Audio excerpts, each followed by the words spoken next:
नाही तर तुमच्या गाडीत. आणि सगळ्यात सावध, मी अक्षयला आवर्जून सांगेल, सगळ्यात सावध जर कोणापासून राहायचं असेल, तुला विरोधकापासून सावध राहायचं नाहीये, सगळ्यात पहिलं सावध जर राहायचं असेल तर तुझ्या गाडीत बसणाऱ्या माणसापासून सावध राहा, तर तू राजकारणामध्ये पुढे जाशील.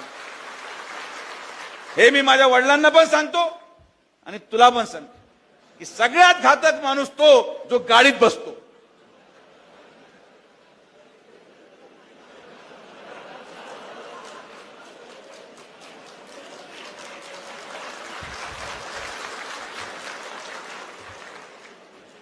मी म्हंटलो ना की मी हसवणार सगळ्यांना. जो माणूस गाडीत बसण्यासाठी घाई करतो ना, तो उतरल्या लावालावी केल्याशिवाय उतरणारच नाही या संकल्पनेतून तो गाडीत चढतो. काय करायचं गाडीत, काय बस आमच्या गाडीत, बाबा तू घेऊन जा गाडी, बाबा मी मोटरसायकलवर येतो, अजून काय. हे सगळ्यात घातक प्राणी आहे. नगर ते राहुरी ते बुरानगरचा प्रवास पार करत इतके सल्ले देणारे लोक गाडीत बसतात.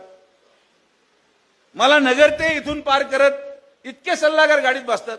ठीक आहे, मी पडलो, पराभूत झालो, जीवनातून मी भरपूर शिकलोय, अजून अक्षय सुरुवात करतोय, पण म्हणून माझ्या तुला विनंती आहे, कुणीही काही सांगितलं तर पहिलं फोन लावून हक्काने विचारायचं की हे तुम्ही केलं